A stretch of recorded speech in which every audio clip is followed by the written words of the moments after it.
Hi.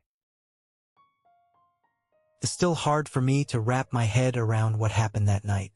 It all started with a party, my party, but it ended in a way I never saw coming.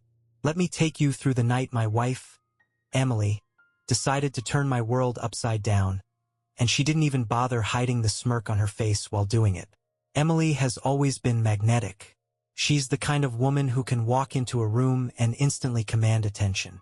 People gravitate toward her, charmed by her effortless wit and infectious energy. It's what drew me to her all those years ago, what made me think she was the one. And she was, at least I thought she was, until everything began to unravel that night. The party was Emily's idea.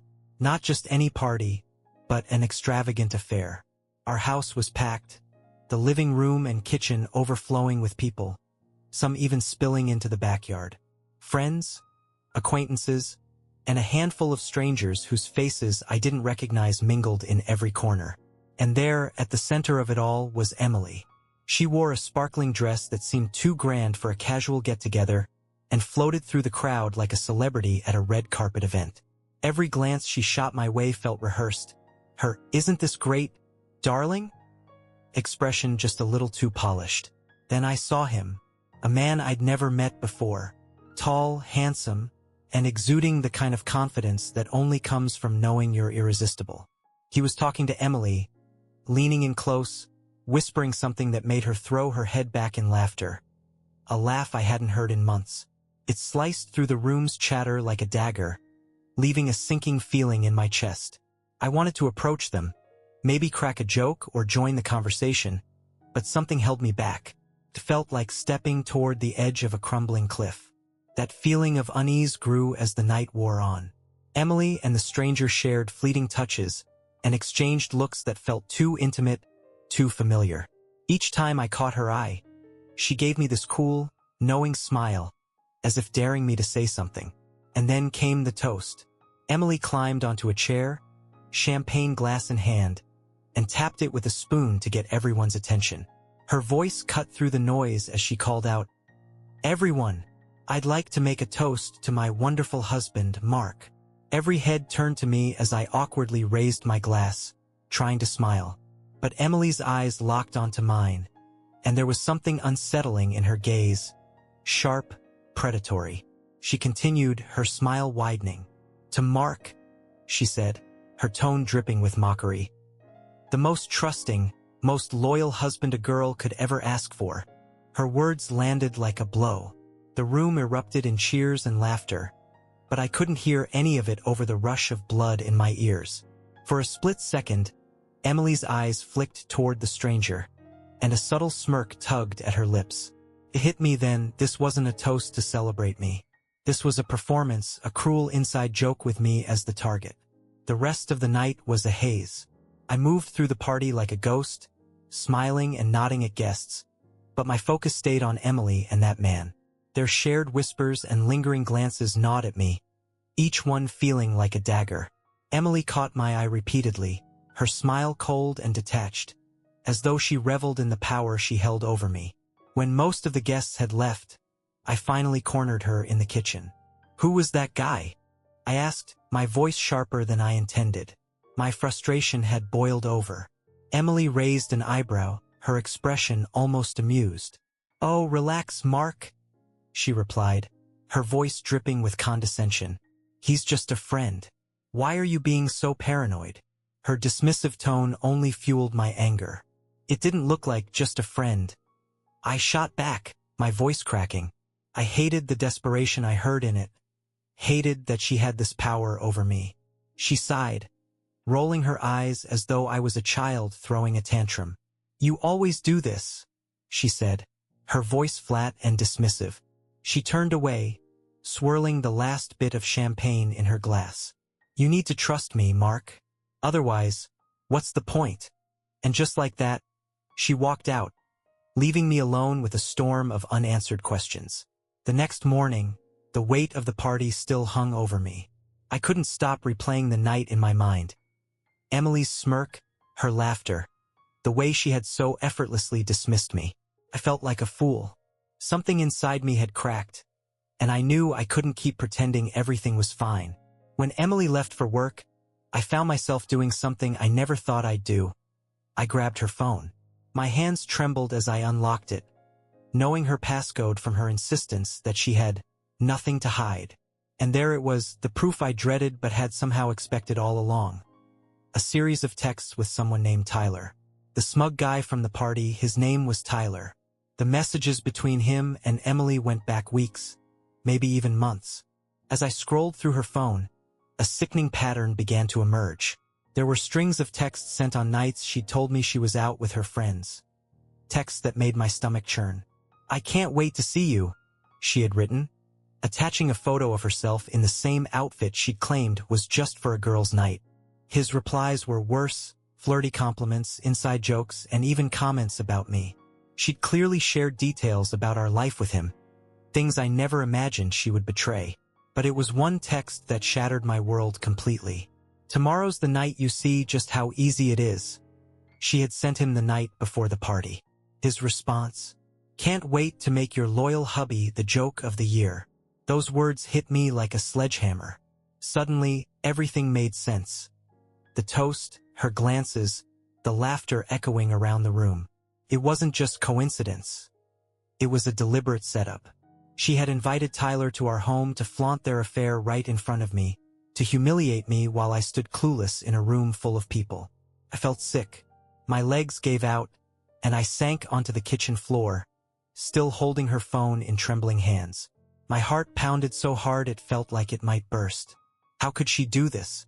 How could she smile at me every day, tell me she loved me, while planning something so cruel? It wasn't just the affair. It was the malice behind it. She hadn't just cheated. She'd turned it into a joke, made me the punchline. And then she had the audacity to dismiss my concerns, to act as if I was the one being irrational. The betrayal was a storm raging inside me, and I had no way to stop it. The rest of the day passed in a fog. I couldn't bear to stay in our home, surrounded by reminders of Emily. Our wedding photos, the throw blanket she'd bought for the couch, every detail mocking me with its false sense of normalcy. So I left. I got in my car and drove aimlessly, hoping to escape the crushing weight in my chest. Eventually, I found myself at a quiet bar on the edge of town. It was nearly empty, the kind of place where no one would bother me. I ordered a drink, then another, but the alcohol didn't dull the pain or quiet my thoughts. All I could see was Emily's face, her smug smile, her dismissive laugh. I felt like a fool. How had I missed it? How had I believed her every time she said she loved me, when she was planning something like this behind my back? As I stared at my glass, I made a decision. I wasn't going to let her win. I wouldn't let her turn me into a joke. I needed to confront her, not with desperation, but with the truth. I wanted her to see that I wasn't as blind as she thought, that I knew exactly what she'd done. When I got home, it was late. Emily was on the couch, scrolling through her phone like it was just another night. She looked up when I walked in, her expression shifting from curiosity to irritation when she saw my face. "Where have you been?" she demanded, her tone sharp. "I tried calling you. I didn't answer." Instead, I walked up to her and held out her phone. "You left this," I said, my voice cold, almost unrecognizable even to myself. Her brow furrowed as she took the phone. "So what?" she said, her irritation palpable. "You could have just left it."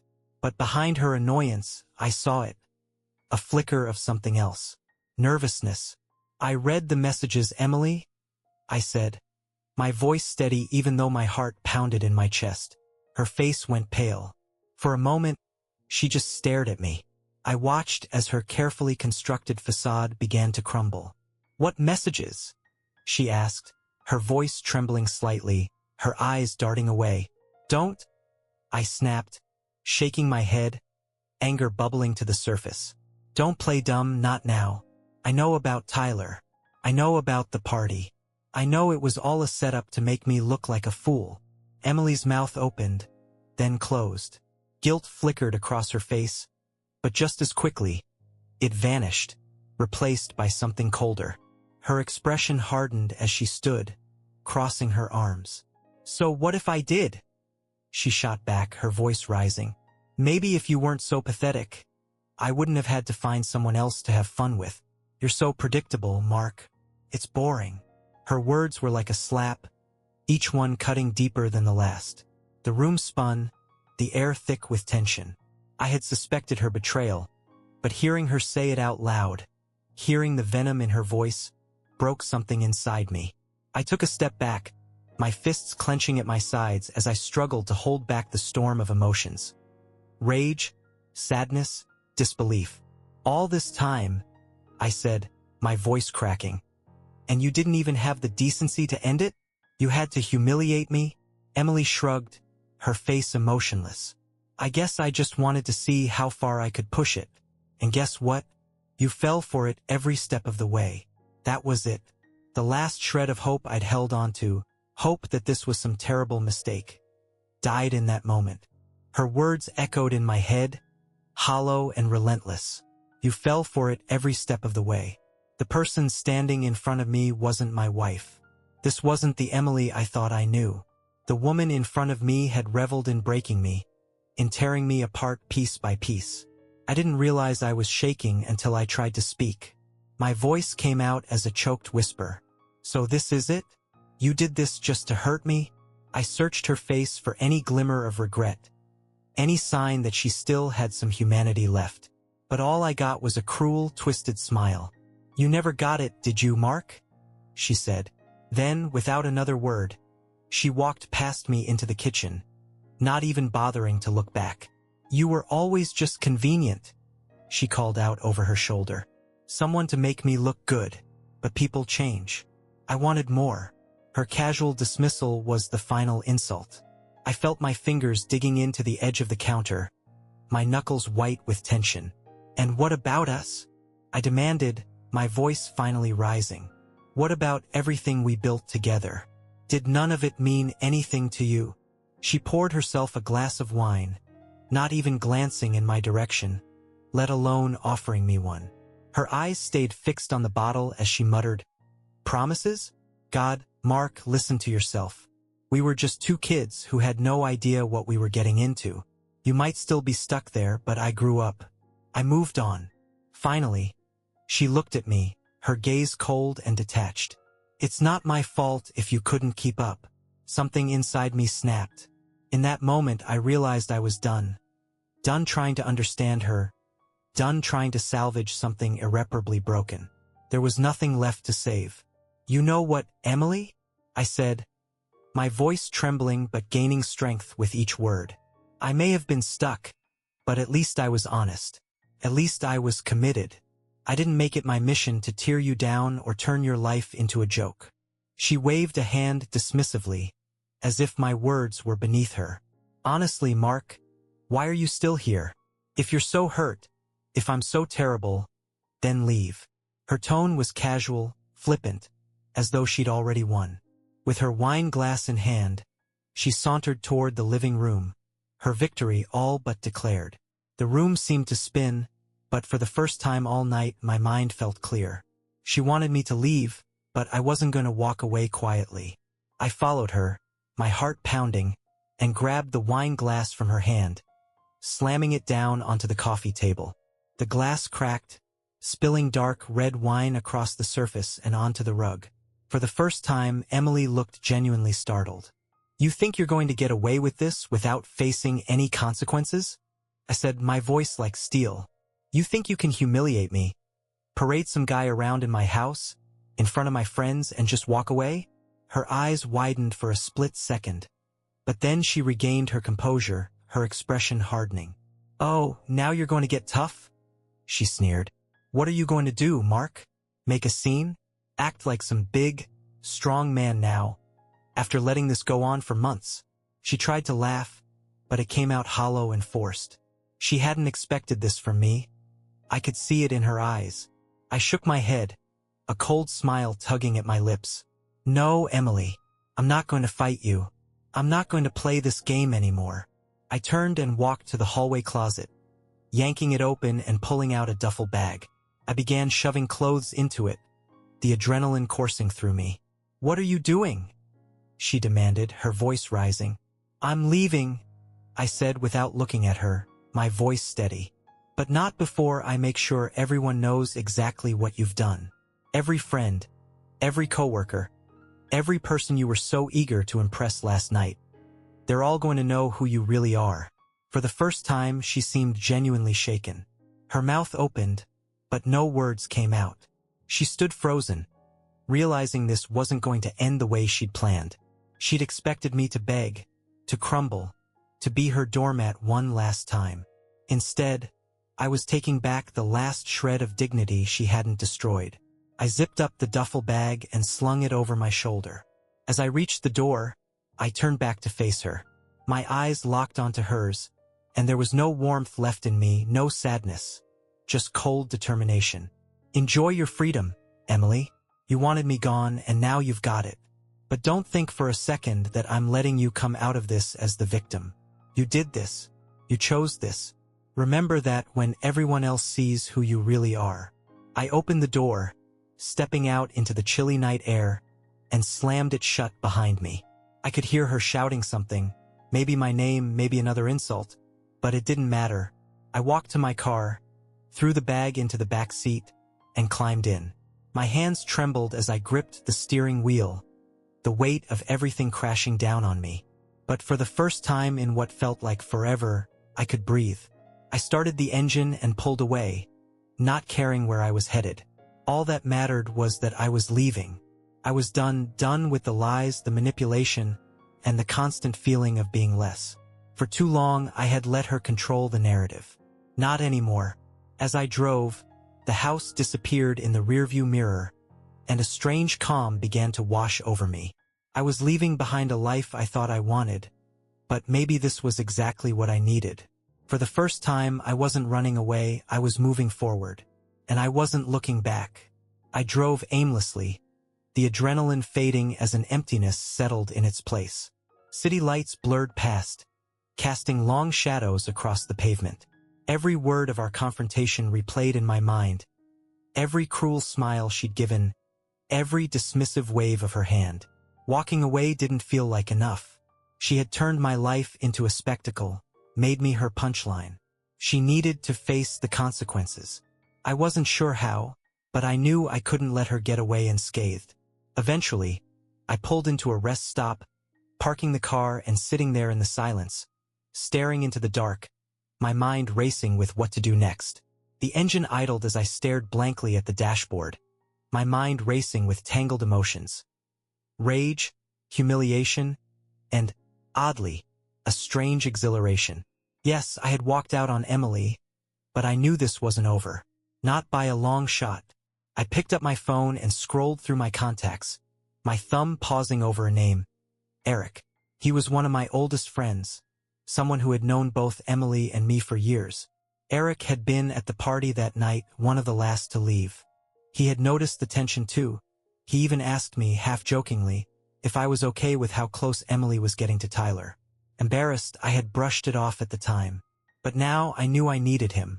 I needed someone on my side, someone I could trust to help me see this through. I hit the call button. The phone rang, and for a moment I questioned whether this was the right move. But then Eric answered, his voice groggy. Mark? It's late, man. Everything okay? I swallowed hard, trying to steady my voice. No, Eric. It's not. Can we talk? It's about Emily. There was a pause on the other end. Emily? What happened? His voice was sharper now, awake and concerned. I let out a shaky breath. She's been cheating on me, with that guy Tyler from the party. It's been going on for months. Eric. And the party? It was all a setup. She turned me into a joke, right in front of everyone. The words spilled out, faster than I intended, my throat tightening as I said them. Admitting it out loud felt like tearing open a wound, letting it bleed freely. Jesus, Mark, Eric muttered, his voice trailing off in shock. I knew something was weird that night, but, damn, man, I'm so sorry. He paused, and I could hear the shift in his tone, the loyalty, the anger. What do you need? Whatever it is, I'm in. For the first time that night, I felt a flicker of gratitude. I need people to know, Eric. She's twisted everything to make me look like a fool. I can't let her walk away from this unscathed. Eric didn't hesitate. All right, I still have those photos from the party, the ones where she was all over that guy. I can send them out. People need to see who she really is. Hearing him say it made something click inside me. It wasn't enough for me to know the truth. The world needed to see it too. Emily had made a spectacle out of me, turned my loyalty into a public joke. Now it was her turn.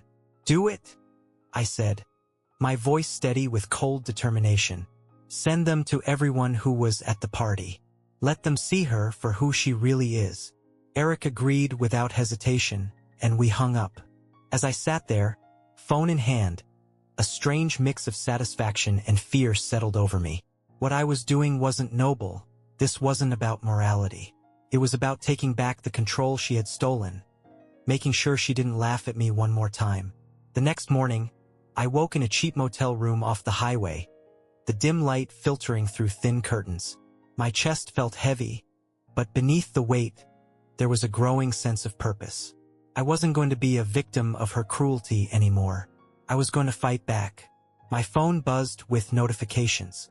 Eric had sent the photos, but he hadn't stopped there. He'd written a message too, explaining what Emily had done, how she'd set me up, how Tyler had been part of it. He spared no details. As I scrolled, I saw the responses pouring in. Shock, disbelief, anger. People I had thought were closer to Emily than me were furious on my behalf, offering their support and asking if I was okay. Felt like a weight lifting off my shoulders. For the first time, I didn't feel alone in this. People were seeing the real Emily, the manipulative, cruel person she had become, not the charming, perfect wife she pretended to be. The phone buzzed again. Eric was calling. I answered, and he didn't waste time. Mark, you need to see this. Emily posted something. My stomach twisted as I opened my social media. There it was, a carefully curated post from Emily. Her face was pale, her expression composed, and she'd written a long message painting herself as the victim. She talked about privacy, claimed things weren't as they seemed, and tried to twist the story into one where I was the villain, overreacting and lashing out.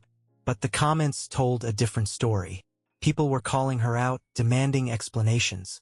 Why had she invited Tyler to the party? If it was so innocent, why did the photos tell a different tale? I watched her narrative unravel in real time, and for the first time since this nightmare began, I felt a sense of justice. She couldn't hide anymore. As I scrolled through the messages, one in particular caught my eye. A private message from someone I didn't know. Tyler.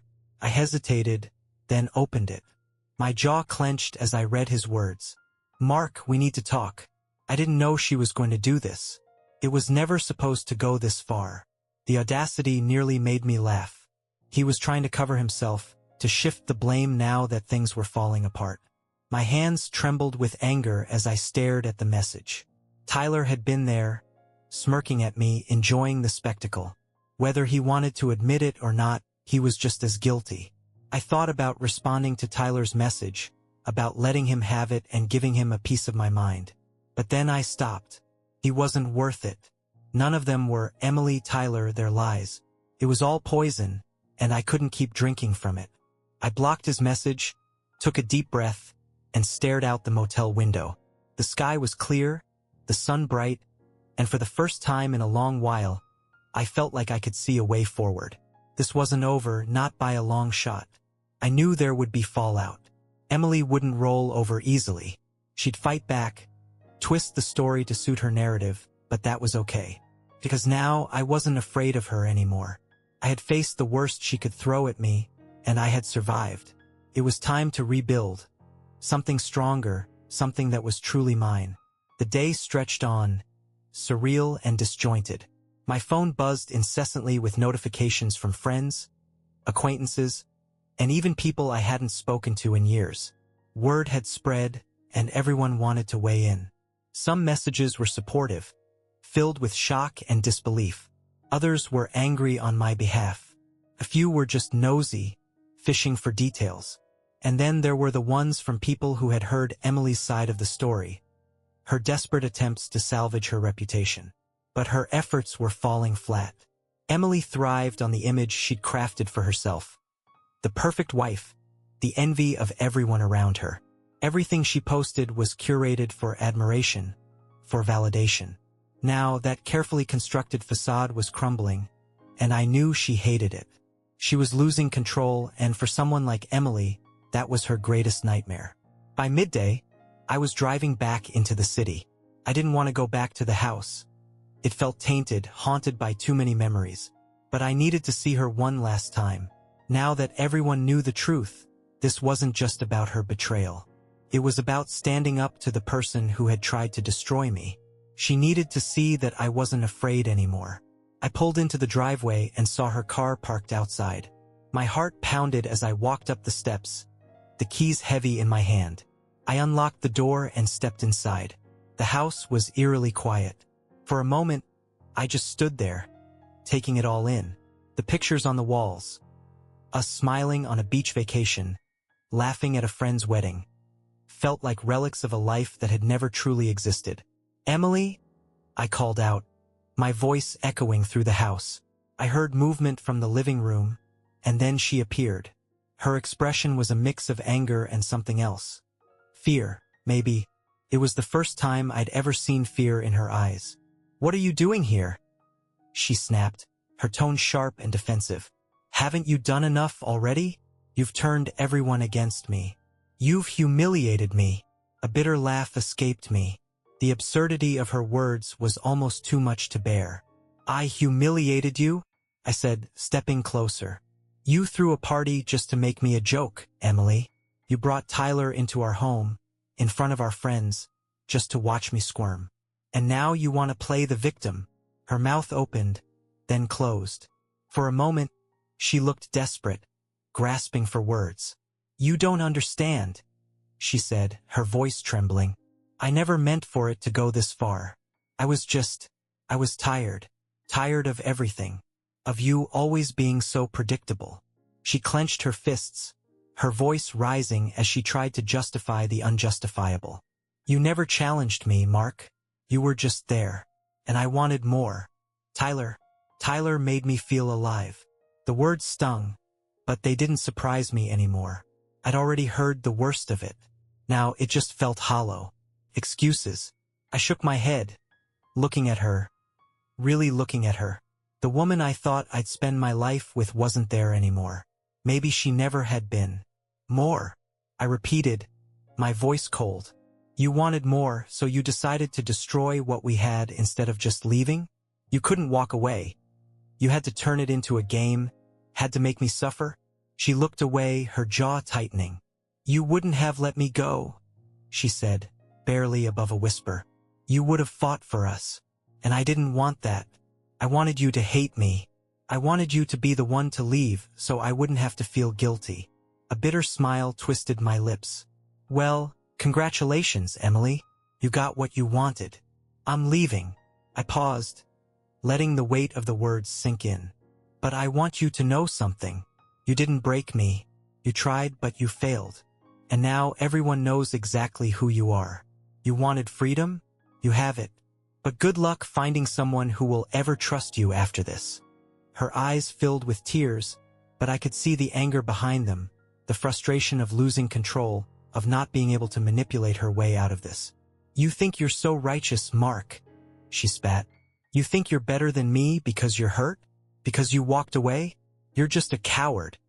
Running away instead of trying to fix this." I stared at her, feeling a strange calm wash over me. "You're right," I said, my voice steady. "I am running away from you, from everything you've done, because there's nothing left here to fix. You killed it, and I'm done letting you drag me down with you." She flinched, tears spilling over, but I felt nothing. The love I once had for her, the pain of her betrayal, even the anger. It all felt distant now, like it belonged to someone else. I turned away, walking back toward the door. With every step, the house seemed smaller, emptier, suffocating under the weight of what had happened. "Mark, wait," Emily called out, her voice breaking. "Please, we can talk about this." I paused with my hand on the doorknob but didn't turn around. "There's nothing left to say, Emily. You made your choice. Now you get to live with it." I opened the door and stepped outside. The cool air hit my face like a slap, sharp and bracing. As I closed the door behind me, the sound echoed in the stillness. For a moment, I stood there, inhaling deeply, letting the finality of it settle in. I was leaving it all behind. The house, the memories, the life I thought I had. As I walked to my car, the weight of it all began to lift. Emily could cry, twist the story however she wanted. It didn't matter anymore. She no longer had any power over me. I had seen her for who she truly was, faced her, and walked away. I climbed into the car, started the engine, and drove off, the house shrinking in my rearview mirror. I didn't know where I was going, but for the first time, that didn't scare me. I didn't need a plan or a destination, just movement. I needed to leave the past behind me, where it belonged, and to never look back. I drove aimlessly, the streets becoming unfamiliar as rows of suburban houses gave way to the towering buildings of the city. The adrenaline from the confrontation was gone, replaced by a hollow exhaustion that weighed heavily on me. I needed a place to stop for the night, somewhere far from that house and everything I'd left behind. Eventually, I pulled into the parking lot of a rundown motel.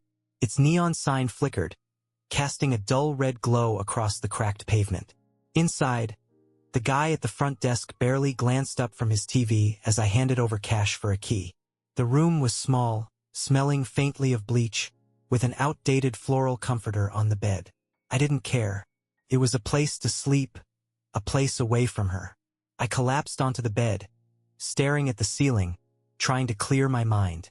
But the events of the past day played on a loop. The party, Emily's cruel toast, the texts, her cold eyes as she tried to justify everything. No matter how much I tried, it all came back, wave after wave. Her words echoed in my head. Predictable, unchallenging. I wanted you to hate me so I wouldn't feel guilty. What kind of person does that to someone they once claimed to love? The thought twisted in my chest like a knife. I couldn't stay there, drowning in those thoughts. I needed an escape, something to remind me that there was more to life than the chaos Emily had left in her wake. Grabbing my phone, I dialed the one person I knew I could count on. "Hey, Mark," Eric's voice crackled on the other end. "You all right?" "Not really," I admitted, my voice sounding small in the stillness of the room. "I need to get out of here, Eric. I need a change of scenery, a distraction. I need to not be alone right now." There was no hesitation. "Say no more. I'll be there in an hour. We'll grab a drink. Clear your head. Whatever you need, man." True to his word, Eric pulled into the motel parking lot just under an hour later. His old, beat-up car rattled to a stop, and when I got in, he took one look at me inside. "Damn, Mark, I knew it was bad, but seeing you now, it hits different, you know?" I gave a tired shrug, forcing a faint smile. "Yeah, well, nothing really prepares you for watching your whole life fall apart." He gripped my shoulder, firm and steady. "We'll get through this. Let's just get you out of your head for a bit."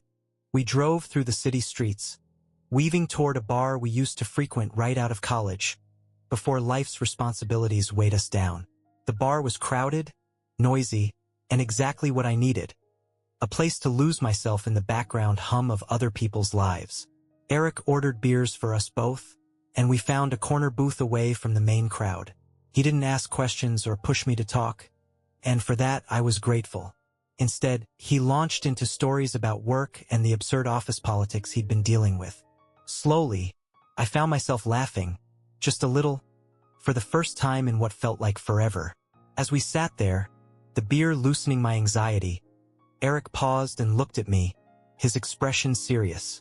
"You know, man, I've been thinking about this a lot. What Emily did, it's on her. You can't blame yourself for not seeing it sooner. People like her, they know how to hide who they are. They manipulate, they lie, and they make you think you're the problem. But it's not your fault." I stared down at my drink, swallowing hard. "I just feel so stupid, Eric. The signs were there and I ignored them. I wanted to believe she loved me so badly that I let her walk all over me. I let her humiliate me." "You loved her, Mark," Eric said firmly. "That's not something to be ashamed of. It's a hell of a lot better than being the kind of person who uses love as a weapon." You've got a heart, man. She lost that. That's her loss, not yours.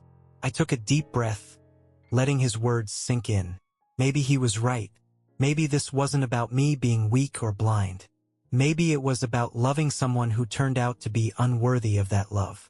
Couldn't have known. And now I couldn't change it. We finished our beers, and as we left the bar, I realized I felt lighter, like I'd shed some of the darkness that had been weighing me down. The cool night air hit my face as we stepped outside, and I glanced up at the sky. The stars were faint against the glow of the city lights, but they were there. And for the first time in a long time, I felt like maybe I was still here too. Eric turned to me, his eyes searching my face. You know, you don't have to figure everything out right now, he said, his tone steady and reassuring. Take it day by day, Mark. One step at a time. You'll find your way out of this mess. I nodded, the tight knot in my chest loosening just a little. Thanks, Eric. I mean it. I don't know what I'd do without you right now. He smiled, clapping me on the back. That's what friends are for, right? You've always had my back. Now it's my turn to have yours. You're not alone in this. As we drove back to the motel, I let my thoughts drift. I thought about everything I'd lost, the life that had been torn apart. But Eric's words stuck with me, one step at a time. I wasn't going to let Emily take anything more from me. I still had a long way to go, but for the first time I could see a faint path forward. Back at the motel, Eric pulled me into a quick hug before heading off. I stood there for a moment, watching his car disappear down the road, then turned back to my room. Exhaustion hit me like a wave, an exhaustion that went down to the bone. But for the first time, I felt like I might actually be able to sleep.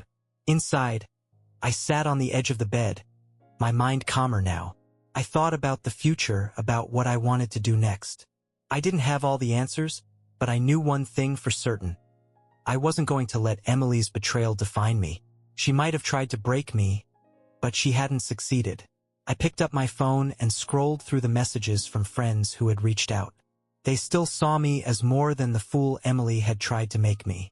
I typed out a few quick responses. A simple thanks, I appreciate it. And even that felt like a step in the right direction. I was letting people in again instead of shutting everyone out. As I lay back on the bed, I felt a small, fragile spark of hope. The pain was still there, the anger too, but it wasn't all-consuming anymore.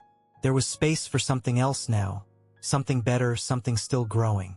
As I closed my eyes, I let myself imagine a life without Emily, a life where I could finally be free of her lies and cruelty. It was blurry and uncertain, but it was mine. And for the first time in a long while, that felt like enough. The next morning, I woke to the sound of my phone vibrating on the nightstand. Groggy, I reached over, expecting more messages of support. Instead, what I saw made my stomach tighten. Dozens of missed calls and texts.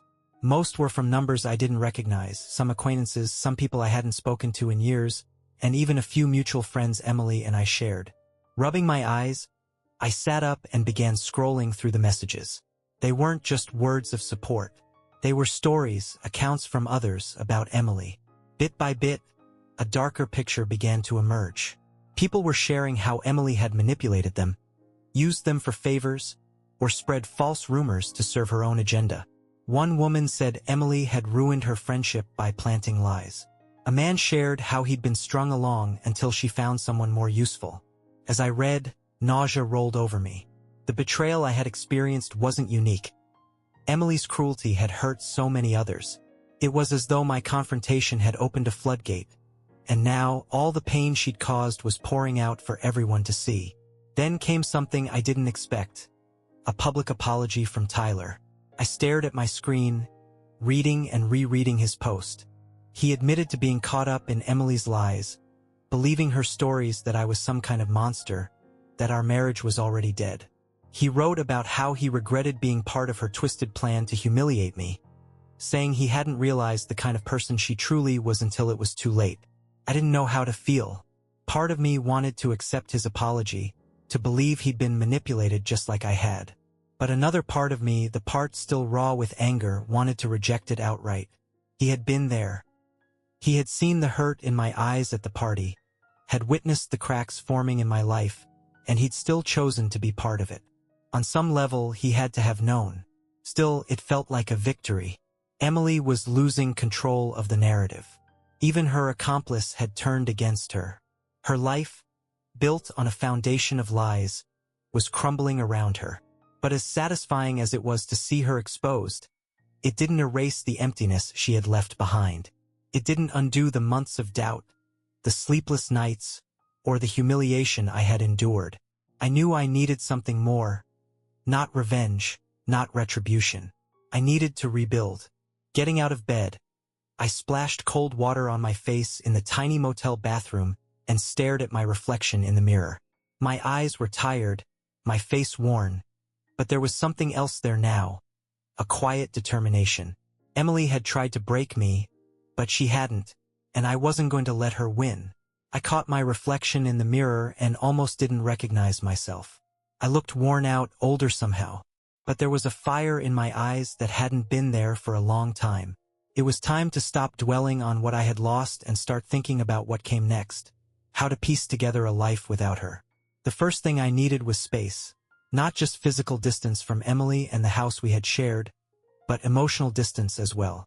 I needed to stop letting her define my every waking thought. She was losing control of her narrative, and it was time for me to gain control of mine. Grabbing my phone, I started scrolling through rental listings. I couldn't stay in the house. It was filled with her echoes. Her scent in the sheets, her laughter lingering in the halls, her fingerprints on every surface. I needed a place that was mine and mine alone. Page after page of listings scrolled past. Apartments, small houses, anything that could be a fresh start. It was overwhelming at first. I had never lived alone. Emily and I had moved in together right out of college, and before that, it had been roommates and shared spaces. But as I looked at the photos, small kitchens, cozy living rooms, views from tiny balconies, I felt something shift. A flicker of excitement. The possibility of something new, something that was entirely mine. I found a place. A small one-bedroom apartment on the edge of the city. Nothing fancy, but clean and bright. Felt like the right place to start over. I called the number and set up an appointment to view it that afternoon. It was time to start moving forward. Before I could leave the motel room, my phone buzzed. This time, it was a call from Kelly, an old friend of both Emily and me. We hadn't spoken since everything had come crashing down. I hesitated but answered. "Hey, Kelly." "Mark," she said softly, her voice tentative. "I saw everything online. I wanted to check in and see how you're holding up. I can't believe what Emily did. I knew she had a side to her, but this... I'm so sorry." I sighed, sitting down on the edge of the bed. "Thanks, Kelly. I'm getting by. It's been rough, but honestly, I think I'm finally starting to see a way out of this." "I'm glad to hear that," she said, and there was something in her voice, warmth maybe, that made me pause.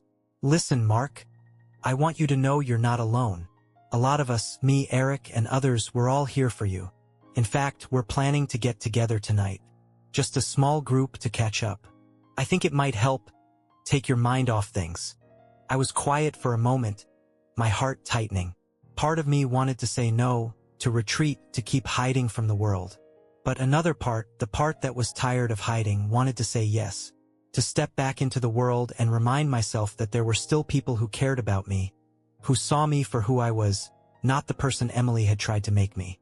"All right," I said finally, my voice steady. "I'll come. I think I need that." "Good," Kelly said, her relief evident. "We'll be at the Rusty Tap around 8. We'll save you a seat." As I hung up, I felt a strange mix of anxiety and hope.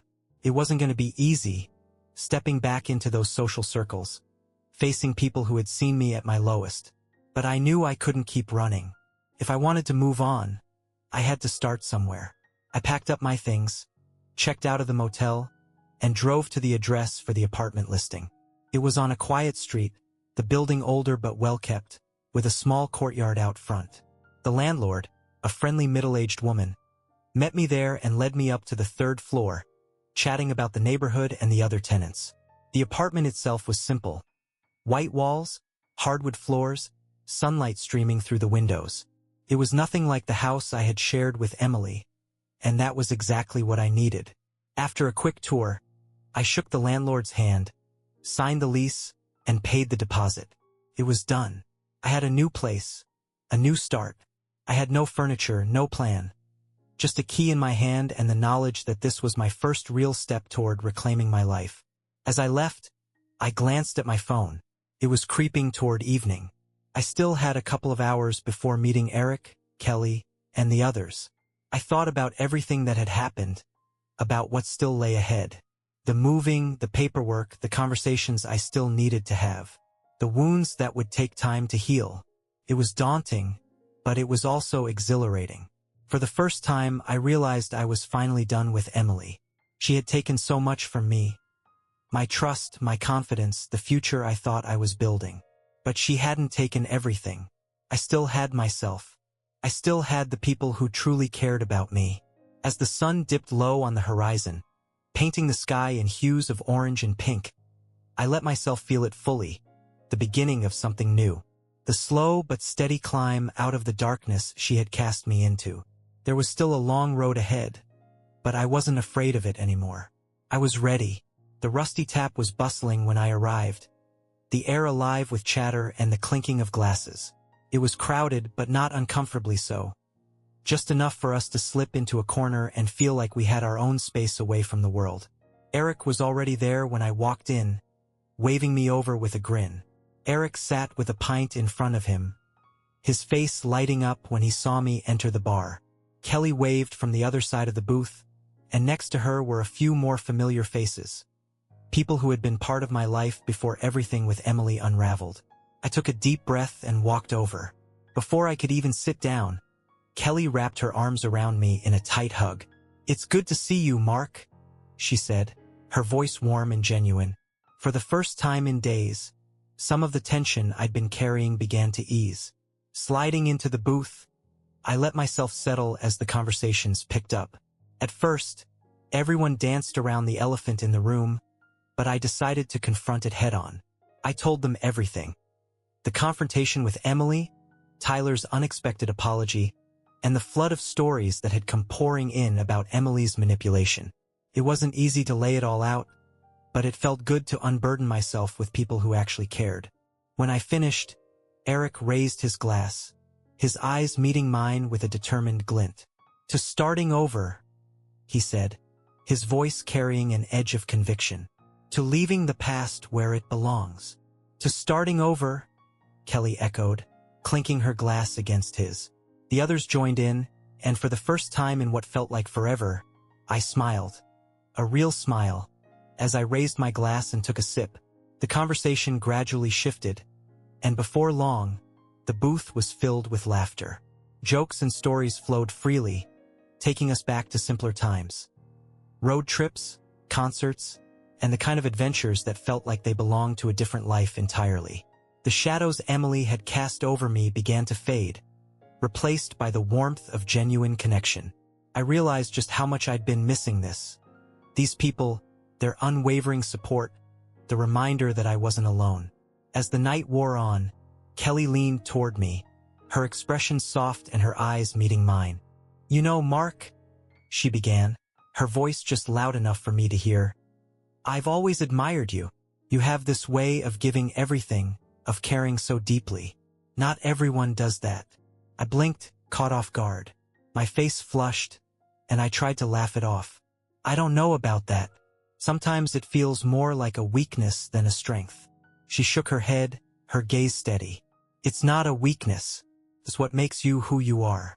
And anyone who doesn't see that, or who takes advantage of it, isn't worth it." Her smile reached her eyes as she added, "You deserve better, Mark, and I think you're starting to realize that." A lump rose in my throat, a mix of gratitude and something else, something I hadn't felt in a long time. Hope. I smiled back, a genuine, unguarded smile. For a moment, the noise of the bar seemed to fade away. "Thanks, Kelly. That means more than you know." Her hand brushed against mine. A small gesture, but it was enough to stir something within me. For the first time, I realized that maybe there was something beyond the chaos and heartbreak, something worth looking forward to.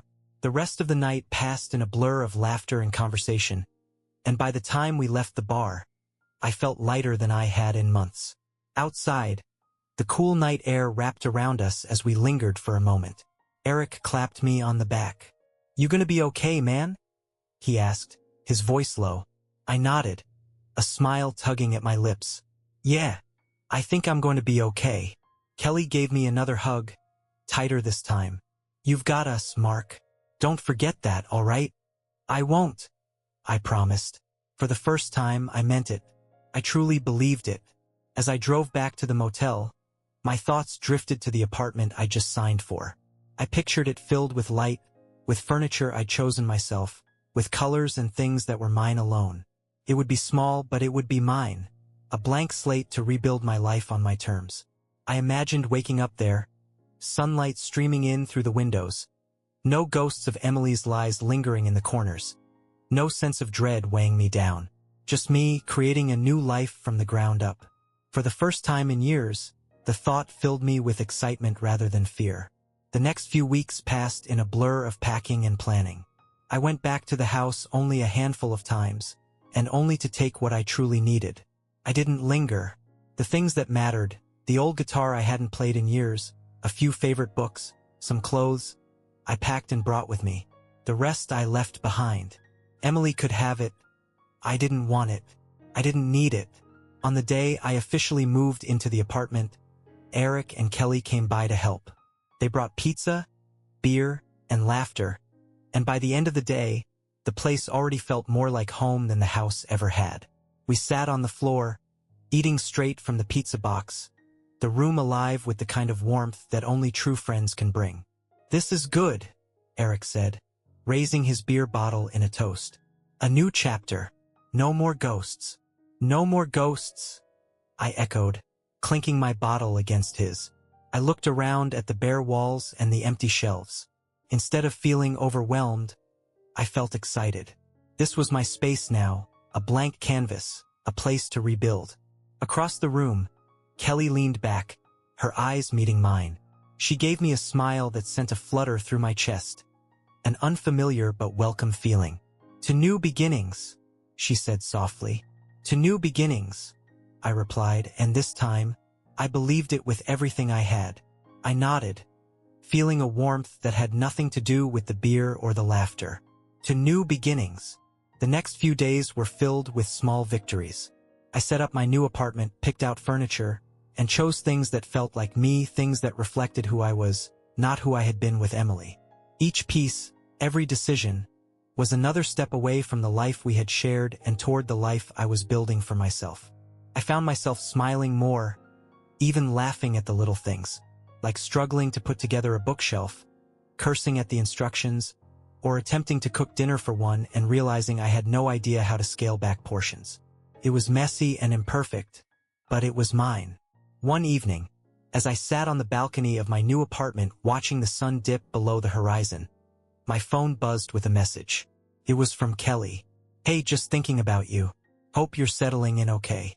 Let me know if you need anything." I stared at the message for a moment, a smile slowly spreading across my face. Without overthinking it, I typed back, "Thanks, Kelly. I think I'm finally getting the hang of this. Want to come over this weekend? I could use some help picking out a few more things for the place."